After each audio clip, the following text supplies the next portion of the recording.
Welcome back. So now that we know if we're hovering or not hovering over the image, let's try and use it for something. And I'm going to try and open up a small can of worms called the animations library. Boom! That's a huge library. You can do so many things. And let me just try and show you what we actually have right here.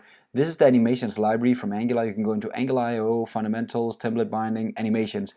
And there's a lot here. You can go and start reading up on all of this if you want to. I'm going to, as always, make a basic example, and then you guys can extend it later if you want to. But to start using AnimationsModule, we need to kind of import something. But before we do that, let's just discuss. How do we know if right now we are hovering or not hovering? Well, we know that with these events, but we kind of want to save it in a property in our TypeScript file. So jumping into the TypeScript file, I want to say when we're hovering, I want to kind of store that information in a local variable right here so I have it available in the HTML later on. So what we're going to do is we're just going to say is hovering. That's just going to be some kind of property I'm getting in right here, or just a piece of information. And let's just explain that this is actually a Boolean value I'm getting in right here. Now we're going to use that is hovering to store it as a local variable right here, so we can start listening if we are actually hovering right now or not. That means, of course, that we need to store this local variable right here, and just like a Boolean as well. So there we go. Now we know inside the TypeScript file that if we're hovering or not. And it's pretty much also a way that we can now use that information to kind of figure out if we should do something to the image. Should we fade it out or show it completely, right? So we're going to use that information in a second. To get started with all of this, we need to start using that browse animation module. So of course, to do that, we need to go into the user module and add a new module, browser animation module right here. Now I just got that information directly from Angular.io right here. Fundamentals, template, animations. It says it's the first line, you need this module right here. Sweet. So let's just have a look. That's added now. So now we can go into the TypeScript file and create our first animation. How do you do that? Well, creating an animation is a few steps. So let's just do it right here. Step one, let's add the animation by actually inside the component right here. We explain we have the selector, the URL for the template, the HTML file, the CSS file. Now we can also add something called animations. Yes, sweet. So now that I've added the animations, the first thing I want to add now is a trigger. This is pretty much just going to explain when should this animation be triggered, right? And I'm just going to use Angular animations right here, and I have to give it a name, and I think I'm going to say image hover. That's going to be my trigger. So if the image is being hovered, I want to do something, right? So this is going to be my trigger. Now the next thing I need to do is kind of add some information about what should happen when this hover event is happening, or this animation is being triggered.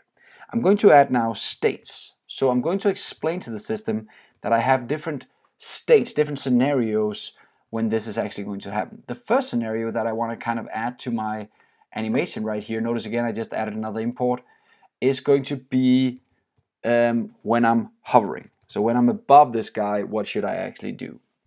So hovering image, let me just call it that to give it a good solid name.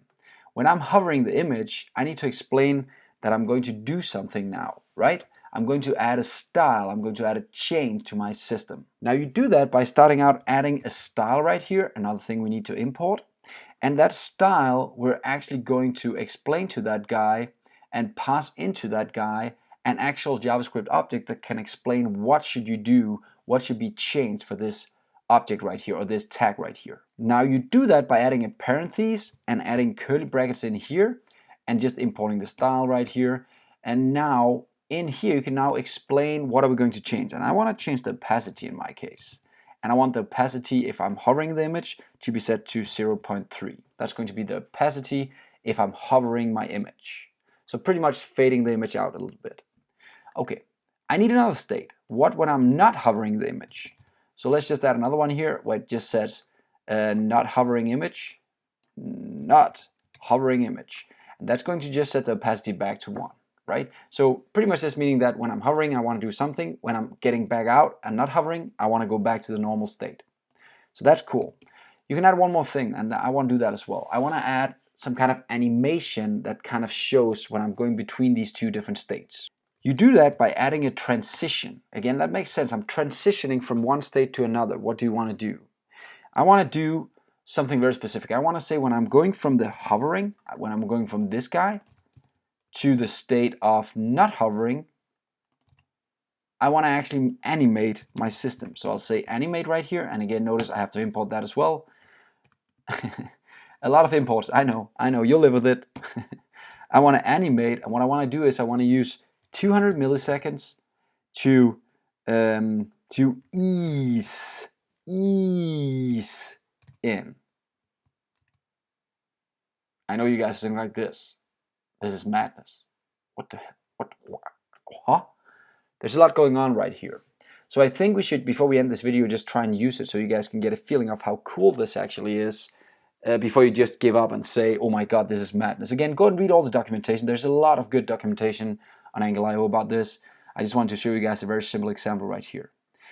So now we have this animation ready. Let's try and use it. And that's very simple, luckily. So jumping into my component right here, I'm going to, on the image, add an animation right here. Now you do that by actually saying curly bracket start and an @ sign, right? And then you give it right here the animation name. And my animation name was image hover. That was the name of my animation, right? So I'm going to add that animation name right here. And then I'm going to do an equal sign. Now I need to explain when should this animation be triggered and in what situation should it do which things, right? And we can do that by actually using our is hovering right here. That's kind of our trigger. If we're hovering, then do this. If we're not hovering, then do this, right? That's kind of the animation we want to trigger right here. Let's try and do that. We do that by pretty much just saying, using a very simple Boolean technique right here, we're going to say if it is hovering, right? If that is the case, then we want to send in the string, and then I need to use the string for the is hovering, and that's hovering image right here. It's just a string, so you can put in any string. If this is too long, make a smaller one, and then you need to do the small, this guy right here, the colon, to kind of explain what if it's not hovering, then what state do you want to go to? If it's not hovering, then I want to go to this state. Sweet! So now we have the two states. So if we are hovering, go to this state. If we're not hovering, go to this state. Right? Let's see if it works. This is madness. Dragging over my image right here. It faded. And it faded out. Faded. And it faded out. Notice the fade happens instantly. No animation. It's just boom. But it fades out slowly. It eases out. Let's make it so it eases both ways. It's pretty much just saying when you're going from hovering image to not image, then you want to ease out. But I want to do it both ways, so I'll just add this. So now it goes both ways. It'll just give a small animation. I'm just putting some more time here just so you guys can see it. Let's just try and do it once more. Reloading. Dragging up.